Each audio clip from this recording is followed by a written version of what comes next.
छात्रों के गुंज मधून राहुल गांधींनी एक प्रकारे भाजपच्या मुळावरती घाव घातलाय। परवा पुण्यामध्ये जे काय छात्रों के गुंज म्हणून कार्यक्रम झाला, काँग्रेसचा कुठेही झेंडा नव्हता, परंतु राहुल गांधींना पाहण्यासाठी, ऐकण्यासाठी, त्यांच्याशी चर्चा करण्यासाठी ज्या काही विद्यार्थिनींचा प्रतिसाद पाहिला, तो परिसर आरटीओचा जो परिसर आहे, ज्यांना माहिती आहे ते मैदान 15,000 लोक तिथे बसतात साधारण, पण तितकेच लोक, त्याच्यापेक्षा जास्त लोक बाहेर होते। थोडक्यात तो कार्यक्रम यशस्वी झाला। पण याच्यामध्ये राहुल गांधींचा आता राजकारणाचा भाग आपण थोडा बाजूला ठेवू। 20 जुलैचं जे जेनझीचं आंदोलन झालं तेव्हापासून देशभरामध्ये जेनझी आणि अल्फा यांच्याविषयी सगळे राजकीय पक्ष बोलतात। आता भाजपपासून, माझ्या देशाचे पंतप्रधान मोदींपासून, फडणवीसांपासून, इकडे काँग्रेसच्या राहुल गांधींनी सुद्धा तो मुद्दा पकडून, तरुणांचा मुद्दा पकडून, कारण देशभरातला तरुण मतदार हा जवळपास 50 कोटी, 48-49 कोटीच्या आसपास आहे, त्या मतदारांना आकृष्ट करण्यासाठी हे सगळे खाटाडोप चालले। राहुल गांधींचा प्रोग्राम हा त्याचाच भाग होता। राजकारण बाजूला ठेवा, राहुल गांधी मुलींशी बोलताना, त्या संदर्भामध्ये ते बोलताना जो काही संदेश दिला, ज्या मुद्द्यांवरती बोलले, तो फार महत्वाचा आहे। त्यातला फक्त एकच मुद्दा मी घेणार आहे, तो म्हणजे मनुस्मृती। फुलेंच्या पुण्यामध्ये, टिळक आगरकरांच्या पुण्यामध्ये राहुल गांधी भाजपवर कशा प्रकारे इनडायरेक्टली घाव घालतात, मुळावरती घाव घालतात, तो मुद्दा म्हणजे मनुस्मृतीचा आहे। मुळात आताची भाजप किंवा संघ हा फार बदललेला आहे, पूर्वीचा आणि आताचा फरक आहे, परंतु पोटात एक आणि ओठात एक ही अशी काही जी वृत्ती आहे ती अजून काही बदलत नाही। म्हणून राहुल गांधींच्या परवाच्या सभेमधून मनुस्मृतीवरती जो त्यांनी घाव घातलेला आहे तो अत्यंत महत्वाचा आहे। त्यांनी मनुस्मृतीचा उल्लेख सुद्धा केला आणि ज्या मुली उपस्थित होत्या तिथे त्यांना पिंजरा तोडो, मग थोडक्यामध्ये पितृसत्ताक जी पद्धत आहे आतापर्यंत ती सोडून द्या, महिला पुरुष हे बरोबरीत आहेत, आरक्षणाच्या संदर्भात काय चाललंय ते आपण सगळं पाहतो, परंतु त्यांनी जो मुद्दा मांडला, तो संदेश दिला, पितृसत्ताक जी पद्धत आहे ती आता मोडीत काढा, कारण मुली आता बरोबरीत आलेल्या आहेत। महिला वर्ग जो आहे 50% आहे तो आता बरोबरीत आहे आणि तो शिकला सवरला, तो आता जाब विचारतोय, इतकंच नाही तर कमावतोय। फक्त त्याच्या बाबतीमध्ये त्याच्या स्वसंरक्षणाची महिलांच्या बाबतीमध्ये चिंतेचा विषय तेवढाच आहे। परंतु मनुस्मृतीमध्ये नेमकं म्हटलंय काय, मनुस्मृती नेमका ग्रंथ काय आहे, हा म्हणून लिहिलेला ग्रंथ, याच्यामध्ये ब्राह्मण्यवाद जास्त आहे, म्हणून त्याला जास्त विरोध होतो। आता त्याच्यात कोण काय म्हणालं, किती म्हणालं आणि त्याचे फायदे तोटे जास्त खोलात नाही, मला थोडक्यात बोलायचं ह्याच्यामध्ये मनुस्मृतीवरती राहुल गांधींनी जो हल्ला केलाय त्याच्यातलं मूळ गाभा काय आहे, की मूळ ती विचारसरणीच आहे की भारतीय महिलांच्या प्रगतीसाठी मनुस्मृती किती घातक आहे। डॉक्टर बाबासाहेब आंबेडकरांनी तर मनुस्मृती विषयी फार कठोर शब्दात बोललेलं आहे, त्याच्यावर नंतर बोलतो मी। पण या ग्रंथामध्ये जे काही उल्लेख आहेत, जे काही श्लोक आहेत, त्याच्यामधून स्त्रीला पूर्णतः परावलंबितच कायम ठेवलेलं आहे, तिला कुठलाही अधिकार ठेवलेला नाही। थोडक्यात अगदी मराठी भाषेत सांगायचं, पायातली वाहन पायात ठेवा, अशा भाषेतच त्याच्यामध्ये साधारण तो उल्लेख आहे। त्या ग्रंथातले नेमके मुद्दे काय आहेत त्यातले, थेट त्या ग्रंथाचा त्यांनी उल्लेख एकदा केला, परंतु त्याच्यातला मुद्दा काय होता, प्रलंबितो म्हणजे मनुस्मृतीतील स्त्री हा बालपणात वडिलांच्या, नंतर तारुण्यात पतीच्या आणि वृद्धत्वात मुलाच्या अधीन असते। थोडक्यात तिला स्वतःच्या जगण्याचा अधिकार, किती परावलंबी आहे, पण आजच्या परिस्थितीमध्ये तसा बदल झालेला आहे आणि अजूनही तीच पॉलिसी भाजप काही अंशी राबवतंय, त्याच्यावरती हा घात होता।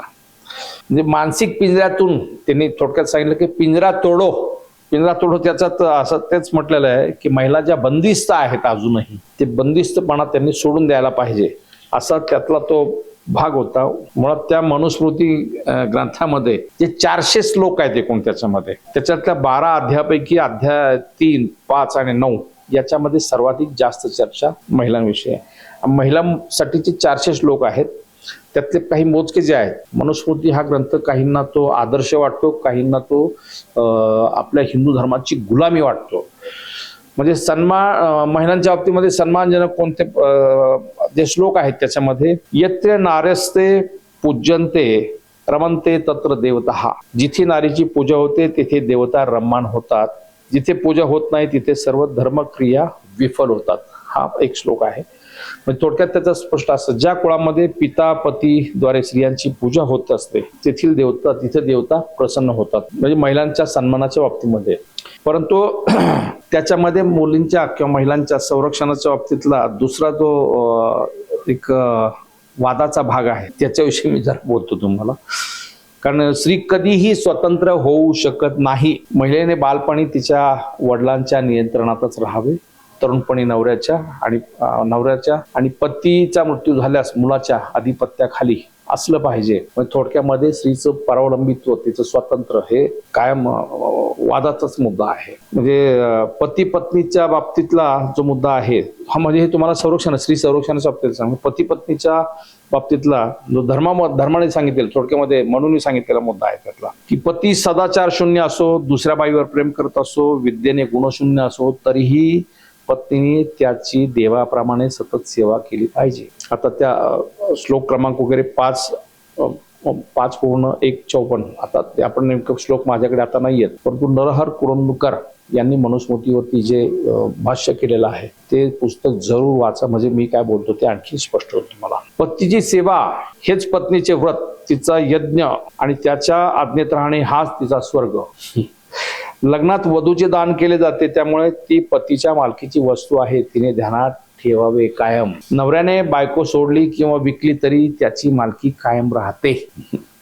हे एक तर आपण त्याचे अर्थ संस्कृत मध्ये नाही, हे मराठीतले अर्थ मी तुम्हाला सांगतो. स्त्री स्वभावाबद्दलचा एक टीकात्मक श्लोक आहे. त्या श्लोकामध्ये त्याचा मराठी अर्थ असा आहे, व्याभिचार हा स्त्रियांचा स्वभाव आहे. स्त्रिया सुंदर रूप पाहत नाहीत, पुरुष स्वरूप किंवा कुरूप कसाही असला तरी तो पुरुष आहे एवढ्याच कारणाने त्याचा भोग घेतात. पुरुषाला पाहिल्याबरोबर संभोगाविषयी अभिलाषा उत्पन्न होणे हा स्त्रीचा स्वभाव, ती चंचलता असते. सहज शृंगार चेष्टेने मोहित करून पुरुषास दूषित करणे हा स्त्रियांचा स्वभावच आहे. हे आजच्या काळामध्ये पटणारं बिलकुल नाही.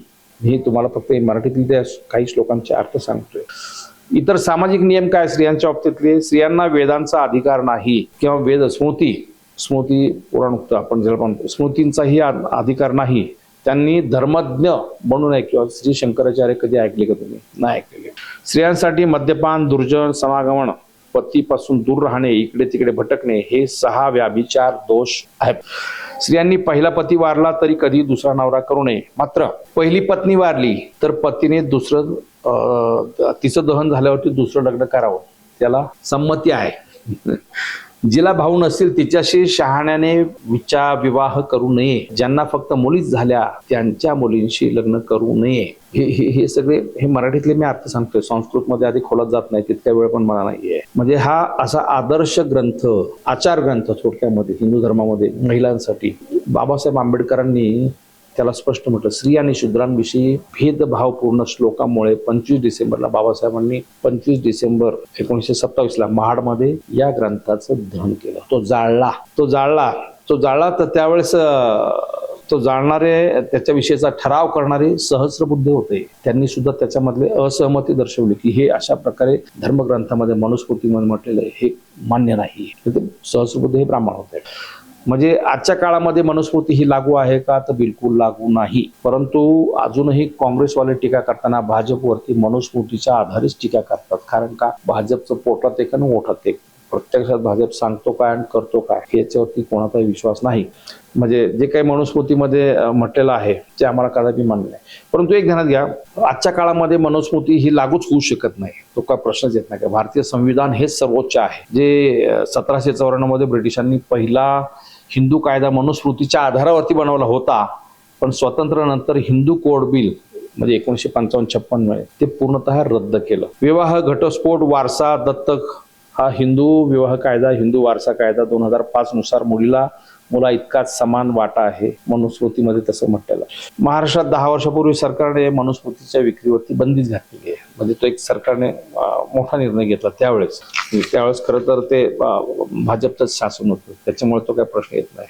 10 वर्षापूर्वी मनुस्मृतीवरती बंदी घातलेला आहे. म्हणजे भाजप आणि संघाची आजची जर भूमिका आपण जर पाहिली तर ती फार बदललेली आहे. कारण पूर्वीचे सरसंघचालक जे गोळवलकर गुरुजी आपण ज्यांना म्हणतो, माधव सदाशिव गोळवलकर, त्यांच्या बंच ऑफ थॉट्स मध्ये हे सगळे विचार त्यांनी मनुस्मृतीचं पूर्णतः समर्थन केलं. परंतु आताच्या परिस्थितीमध्ये आताचे सरसंघचालक मोहन भागवत यांनी त्या सगळ्या गोष्टींचं खंडन केलं की संघ त्याच्यापासून फार पुढे गेलेला आहे असं ते स्वतः वारंवार सांगतायत. पण तरी सुद्धा काँग्रेसचा अजूनही भर हा मनुस्मृतीच्या बाबतीमध्ये भाजपवरती जो ठपका आहे तो कायम आहे. भाजपवरती प्रभाव कोणाचा संघाचा आहे, कारण संघ ही भाजपची मातृसंस्था आहे. त्याच्यामुळे ते अजून राहिलेलं आहे आणि लोकांच्या मनामध्ये त्याच्याविषयी तर अजूनही संशय कायम आहे. म्हणजे RSS किंवा BJP आता तसं संविधानाला महत्व देते, परंतु मागच्या लोकसभा निवडणुकीमध्ये तुम्ही पाहिलं असेल की RSS आपला भाजपला बहुमत जे पाहिजे अब की बार 400 पार, ती कशासाठी? तिथला मुख्य प्रचार होता की यांना संविधानच मोडीत काढायचंय आणि मनुस्मृतीच्या आधारावरती त्यांना नवीन नियम लागू करायचे, म्हणून संविधान मोडीत काढायचंय, म्हणून भाजपला बहुमत देऊ नका. आणि ते अपील झालं म्हणून भाजप 400 पार राहिले, बाजूला 240 वर आटपून पडलं. म्हणजे लोकांना अजूनही खरं वाटतंय की बाबा भाजप जर पूर्णतः सत्तेत आली बहुमताने तर खरंच संविधान मोडीत काढतील, आरक्षण कायम तर संपवून टाकतील. परंतु त्याच्यावरती भाजपचे नेते स्पष्टपणे सांगतात ना, संविधान हाच आत्मचा सर्वोच्च ग्रंथ आहे, मनुस्मृती हा धर्मग्रंथ आहे, तो याच्यामध्ये लागू होत नाही. शशी थरूर त्यांनी सुद्धा मागे याविषयी विधान केलं, त्यात जाऊ नको आपण. पण भाजपचा कोणताही जाहीरनामा मनुस्मृतीमध्ये मनुस्मृतीचे जे नियम आहेत ते भाजपच्या कोणत्याही जाहीरनाम्यामध्ये असणार नाहीत असं भाजपवाले वारंवार सांगतायत, पण तरी सुद्धा लोकांना ते अजूनही पटत नाही. म्हणून मागच्या लोकसभा निवडणुकीला 400 पारचा नारा 240 वर येऊन भाजपवाले ठेपले. त्याचं कारण ते लोकांना ते अपील होतंय, लोकांना वाटतंय खरंच हे जर बहुमताने सत्तेत आले तर हे पुन्हा आपल्याला 16व्या शतकात नेते. म्हणजे हे डॉक्टर बाबासाहेब आंबेडकरांनी मनुस्मृती जाळली त्या पद्धतीने संघाने आणि भाजपने मनुस्मृतीचे ग्रंथ जाळायला दरवर्षीची सुरुवात केली, तो लोकांना खात्री पटेल की नाही भाजप बदललाय, संघ सुद्धा बदललेला आहे. म्हणजे हे लोकांना त्यावेळेस खात्री पटेल, तोपर्यंत लोकांच्या मनामध्ये तो संशय कायम आहे, तो कायम राहील. बाबासाहेब तर सांगतात हा धर्मग्रंथ नाही, हा गुलामगिरीचा जाहीरनामा आहे. बाबासाहेबांनी त्या विषयावरती जे भाष्य केलेलं आहे ते आणखीन फार कठोर शब्दामध्ये आहे. मनुस्मृती जाळणे म्हणजे धर्म नष्ट करणे नाही, तर धर्माच्या नावाखाली चाललेली अमानवी व्यवस्था नष्ट करणे आहे. हा धर्मग्रंथ ईश्वरप्रणीत नसून माणसाने माणसावर केलेला अन्यायाचे समर्थन करणारा दस्तऐवज आहे. आणि त्यात आणखीन गंभीर बाब असेल, मूळचा मनुस्मृती जो ग्रंथ आहे त्याच्यामध्ये नंतरच्या काळामध्ये काही श्लोक त्याच्यात घुसडण्यात आले, असंही त्याच्या संशोधनामध्ये एका आलेलं आहे पुढं. थोडक्यामध्ये ब्राह्मणत्व हे समाजावरती लादायचं याच्यासाठी मनुस्मृतीचा आग्रह भाजपच्या काही मंडळींचा, सर्वांचा नाही, त्याच्यामध्ये कायम आहे, अजूनही कायम आहे. आणि त्याला उत्तर फक्त संविधान हे एकच आहे उत्तर. म्हणजे 1901 मध्ये दलित साक्षर, हे आता तुम्हाला एक उदाहरण सांगतो, 1901 मध्ये दलितांची साक्षरता देशभरामध्ये फक्त 1% होती, आज ती जवळपास 70% आसपास पोहोचलेली आहे. मग अशा काळामध्ये भाजपला मनुस्मृतीचं गुणगान तुंतुन वाजून चालणार नाही. त्यांना सत्ता जर टिकवायची असेल तर आपल्याला मनुस्मृती नाही संविधानाप्रमाणे चालावं लागेल. आणि जर संविधान मोडीत काढण्याचा थोडासा जरी प्रयत्न झाला भाजप मुळासकट उकडून काढतील लोक. म्हणजे एक प्रकारे मनुस्मृतीवरती संविधानाने मिळवलेला हा विजय आहे. म्हणजे जास्त काही खोलात जात नाही मी, कारण तो तांत्रिक विषय सुद्धा आहे, त्याच्यामध्ये राजकारण सुद्धा आहे. फक्त राहुल गांधी परवा जे बोलले त्याच्यामधला पिंजरा तोडोचा मूळ गाभास तो आहे की मनुस्मृती मोडीत काढा, भाजप मोडीत काढा. परंतु सरसंघचालक आता वारंवार सांगतायत, प्रत्येक सभेमध्ये सांगतात की संविधान हे सर्वोच्च आहे, जोपर्यंत जात संपत नाही तोपर्यंत आरक्षण कायम राहील आणि जे संविधानात जे आपली कायदा व्यवस्था आहे ती कायम राहील. पण तरी लोकांच्या मनामध्ये ती वारंवार शंका येते, त्याचं कारणच ते आहे. जात व्यवस्था पूर्वी होती, आता कालबाह्य झाले, मोहनजी भागवत असं वारंवार सांगतात. आणि आरक्षणाच्या बाबतीमध्ये जोपर्यंत सामाजिक विषमता आहे तोपर्यंत आरक्षण कायम राहणार असं सरसंघचालकांनी वारंवार सांगितलेलं आहे. आता राहुल गांधी सभा होती ती जेएनझीच्या अनुषंगाने ती संपूर्ण मीटिंग होती, ती यशस्वी झाली हे नक्कीच. पण CJP कॉक्रोच जनता पार्टीच्या आंदोलनावरतीच काँग्रेसची मंडळी स्वार झालेली आहेत. कॉक्रोच जनता पार्टी देशभरामध्ये 20 जुलैचं जे आंदोलन झालं तिथे लाठीचार्ज झाला, त्याच्यामुळे देशभरामध्ये फोफावली पसरली, तिचा इम्पॅक्ट फार जबरदस्त झालेला आहे. राजस्थान सरकारने सुद्धा शैक्षणिक विषयक तिथल्या राजस्थानमधल्या शाळांच्यासाठीचं शाळा सुधारणासाठीचं बजेट 3,000 थेट 12,000 कोटीवरती नेले. म्हणजे हे CJPच्या आंदोलनाचं यश आहे. जेएनझीचा जो दबाव आहे त्याच्यामुळे काँग्रेसलाही बदलावं लागतंय, भाजपलाही बदलावं लागतंय. भाजप पुन्हा जर मनुस्मृती किंवा अशा मागच्या दाराने असे काय उद्योग करेल तर भाजप मुळासकट संपून जाईल. जनहो, तुम्हाला काय वाटतं जरूर व्यक्त व्हा. धन्यवाद.